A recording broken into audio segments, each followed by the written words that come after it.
Kemudian yang kedua tentang masalah bagaimana tentang adat atau bilangan daripada sholat tarawih. Baik, sholat tarawih ini pada masa Rasulullah SAW dan juga pada zaman Abu Bakar Siddiq radhiyallahu an, maka ini sholat tidak diberjamaahkan, begitu ya, tidak berjamaahkan sehingga adatnya menjadi khilaf begitu. Tetapi yang jelas bahwa sholat tarawih ini pada masa Umar bin Khattab radhiyallahu an, maka ini disepakati.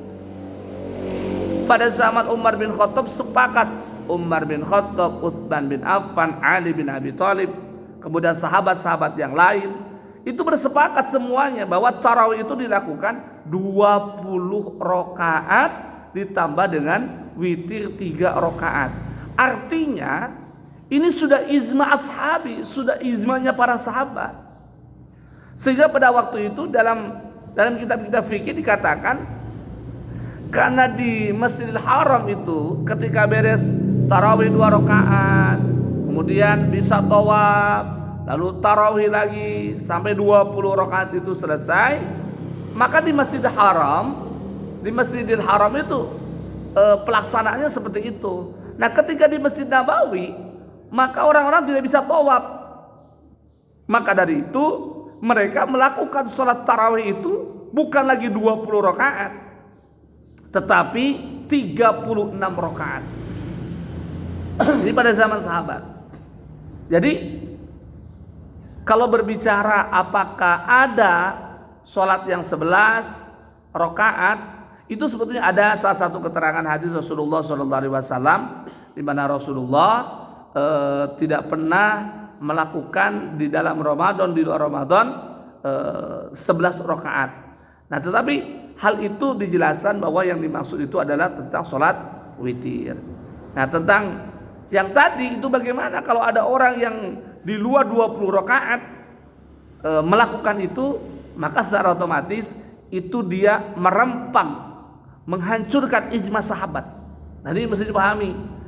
Nah, menghancurkan ijma sahabat, sehingga ketika menghancurkan ijma sahabat maka menjadi ibadah fasidah, ibadah yang rusak.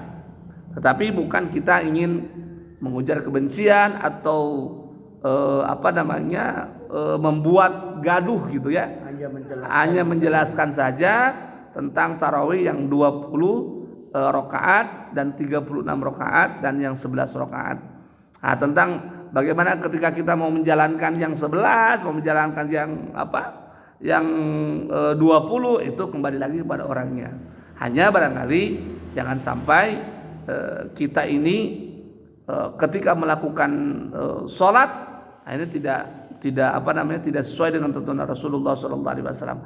Ada yang bertanya begini, komandan, sama saya. Katanya, ini kan kita harus melalui hadis Rasul dan lain sebagainya. Apakah dengan mengikuti ijma sahabat itu kita tidak mengikuti Rasulullah? Justru kita mengikuti apa yang dikatakan oleh baginda Nabi Muhammad SAW, di mana Rasul mengatakan itba'u ala Abi Bakr wa Umar, ikuti oleh kalian semua apa yang dilakukan oleh Abu Bakar, apa yang dilakukan oleh Umar. Nah, dengan hadis itu maka kita dengan menjalankan itu kesepakatan para sahabat, kita sudah menjalankan hadis Rasulullah SAW. Barangkali itu yang bisa kita sampaikan pada kesempatan ini, dan mudah-mudahan ada manfaatnya, khususnya buat saya, buat kita semua, dan umumnya buat semua yang bisa melihat channel ini. Mudah-mudahan sekali ada manfaatnya. Assalamualaikum warahmatullahi wabarakatuh.